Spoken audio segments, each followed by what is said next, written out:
It's kind of a serious topic, but we can get through it. The coronavirus, the pandemic, it has upended so many of our lives and led to a surge in divorces across the U.S. So let's get into it, y'all. Specifically, how can women rebuild and recover their lives after divorce? And joining me to talk all about this is Women's Empowerment Life Coach Tiffiny Fambro. Tiffiny, thank you so much for being here. How are you? I'm doing well. Thank you for having me, Monica. She's an expert in this field, and she herself is a divorcee. That's why I wanted her here. She's been doing this for over 20 years. Thank you so much for being here. Let's get right into it. How has the COVID-19 pandemic affected marriages and families across the U.S.? I know you keep up with all those numbers and statistics.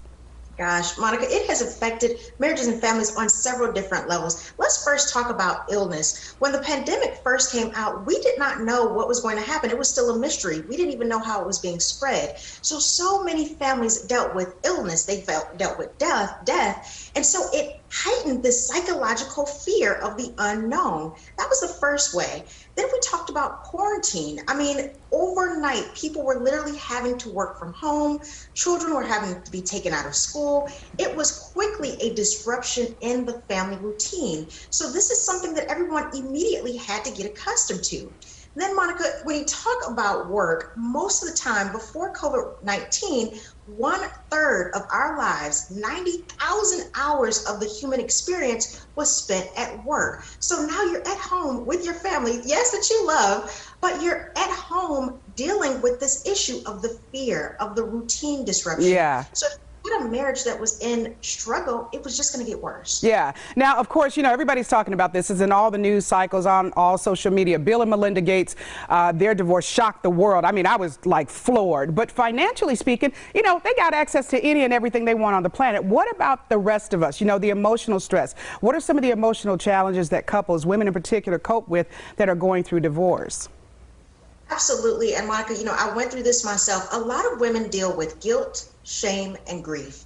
Guilt, even if they wanted the divorce, because they feel like they're the reason that the family is being pulled apart, especially if you have children involved. Then you talk about shame, this feeling of failure. In our society, we kind of have this idealism of marriage, this perfect, happy life. And so when your marriage ends in a divorce, you feel like you failed yourself, your family, and even your society. Then you talk about grief.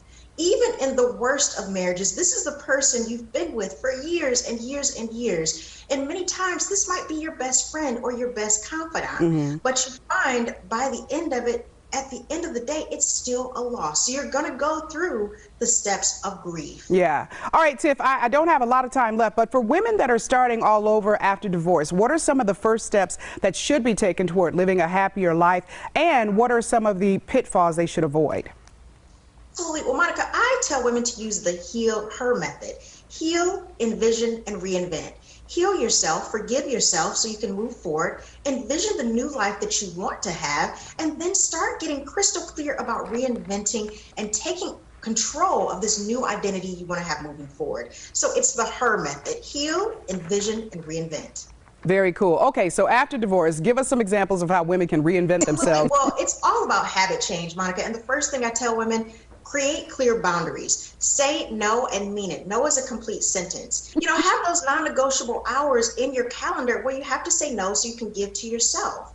Secondly, create a powerful morning routine. Wake up giving gratitude, journaling how you want your day to start, being thankful. Yeah. And third, Monica, do activities where you can really reflect on your own value and your worth and know how much you're giving back to the world. All right, Tim, thank you so much. I appreciate you. I'll talk to you later.